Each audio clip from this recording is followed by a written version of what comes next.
Terima kasih pemirsa, Anda masih bersama kami di Halo Indonesia. Pemerintah melalui Kementerian Keuangan akan menerapkan pajak karbon bagi perorangan maupun pelaku industri yang menghasilkan emisi karbon. Pajak karbon rencananya akan direalisasikan pada tahun 2022 dengan tahap awal menyasar sektor industri batu bara.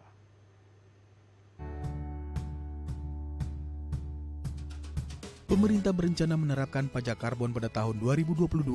Aturan tersebut tertuang dalam Undang-Undang Nomor 7 Tahun 2021 tentang Harmonisasi Peraturan Perpajakan, di mana disebutkan pajak karbon dikenakan atas emisi karbon yang memberikan dampak negatif bagi lingkungan hidup.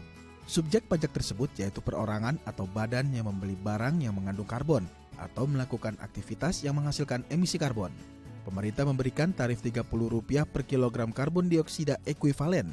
Sebagai tahap awal, pajak karbon akan dikenakan pada sektor PLTU batubara.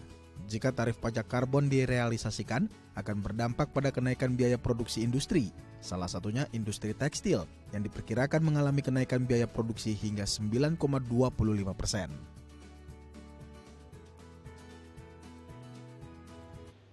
Ya, untuk membahas lebih lanjut seperti apa rencana penerapan pajak karbon dan apakah manfaat dari kebijakan ini. Kita akan berdiskusi langsung bersama Mas Abra Talatov selaku ekonom Indef. Selamat pagi Mas Abra, apa kabar Mas Abra? Sehat. Eh, ini tentu menuai pro dan kontra perbincangan kita pada hari ini yaitu tentang penerapan pajak karbon. Ini tentu sangat berdampak dari seluruh aspek industri ya, mulai dari industri yang sangat besar seperti PLTU, otomotif, dan pelaku industri perorangan. Dan tadi sempat disebutkan bahwa 1 kilogram dari emisi karbon itu akan dikenakan denda senilai Rp30.000. Kalau dari Mas Abra sendiri bagaimana melihat hal ini?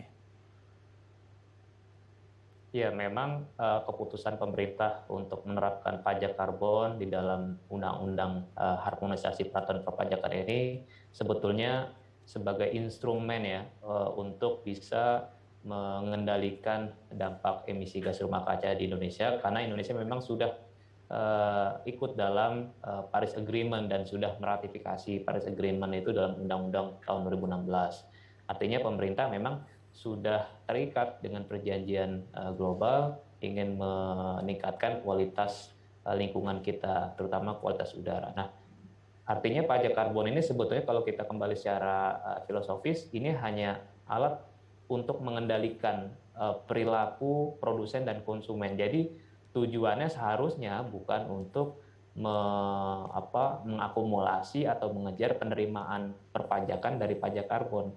Nah, artinya kalau kita bicara perpajakan atau pajak karbon ini kan sifatnya sebagai disinsentif ya untuk bisa menurunkan ekses dari aktivitas ekonomi masyarakat baik produsen maupun konsumen sehingga emisinya itu bisa ditekan, dan Indonesia punya komitmen untuk menurunkan emisi gas rumah kaca sampai 29% di tahun 2030 dengan upaya business as usual. Nah, artinya kan kebutuhan untuk menurunkan emisi gas rumah kaca ini bukan hanya dilakukan dengan upaya dari pendanaan dalam negeri, tetapi juga dengan pendanaan luar negeri. Nah, salah satu cara untuk menambah kebutuhan pendanaan dalam negeri itu dengan instrumen pajak karbon.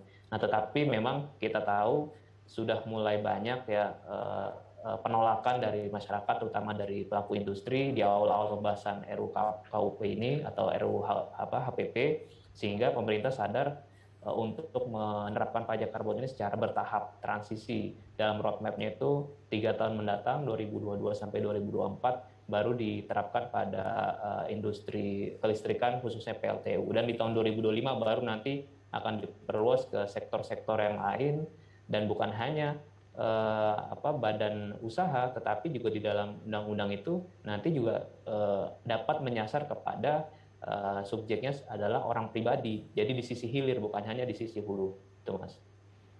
Baik, jadi memang betul harus dipikirkan secara matang kebijakan ini dan harus ditentukan juga apakah semuanya dikenakan penerapan pajak karbon ini atau hanya perusahaan-perusahaan tertentu. Nah, berbicara mengenai sebuah perusahaan ini pasti akan tentu berdampak sekali dengan adanya penerapan pajak karbon. Lalu apakah ini juga akan menurunkan daya saing industri dalam negeri, Mas Abra?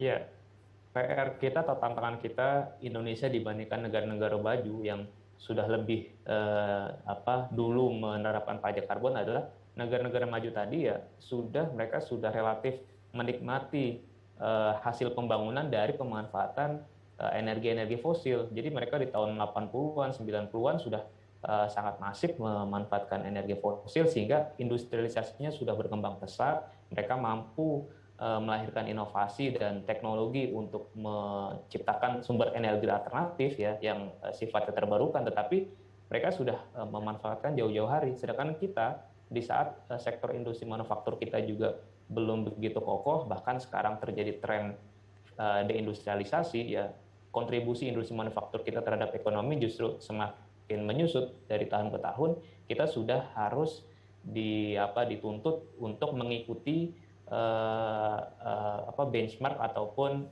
gaya dari negara-negara maju yang sudah lebih lama menerapkan. Nah, tetapi di samping itu tentu kita harus melihat dari sisi national interest, kepentingan nasional kita dulu nih. Artinya upaya mengurangi emisi gas rumah kaca juga tentu harus dilihat dalam konteks bagaimana kesiapan industri kita. Nah, kalau saya melihat merefer beberapa negara maju, bahkan seperti di Jepang, itu penerapan pajak karbonnya itu untuk sektor industri dikecualikan. Jadi mereka hanya mengenakan sementara ini untuk dari sisi hulu untuk produsen bahan bakar fosil. Jadi untuk sektor industri, apalagi sektor industri yang sifatnya strategis, itu dikecualikan. Dan Indonesia sebetulnya juga semestinya juga harus melihat dari karakteristik dan juga kepentingan ekonomi nasional kita, Mas. Baik, jadi memang betul-betul memang harus dipikirkan lagi kebijakan ini ya. Lalu saya ingin bergeser sedikit, ini juga ramai diperbincangkan tentang penerapan pajak karbon pada sebuah kendaraan, yaitu kendaraan di atas 3 tahun harus melakukan uji emisi, kalau tidak akan terkena sanksi juga. Hampir mirip konsepnya seperti ini.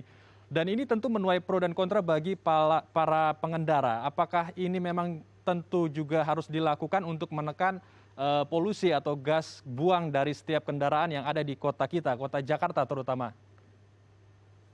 Iya, jadi memang dilematis ya penerapan pajak untuk kendaraan yang melewati batas emisi. Satu sisi memang itu positif untuk lingkungan, tapi di sisi lain tentu dari aspek buat daya beli masyarakat, kemudian juga aspek kesejahteraan juga akan berpotensi berpengaruh. Jadi yang lebih penting seharusnya di dalam awal-awal sebelum pengenaan pajak untuk emisi kendaraan itu adalah sosialisasinya harus masif dulu nih.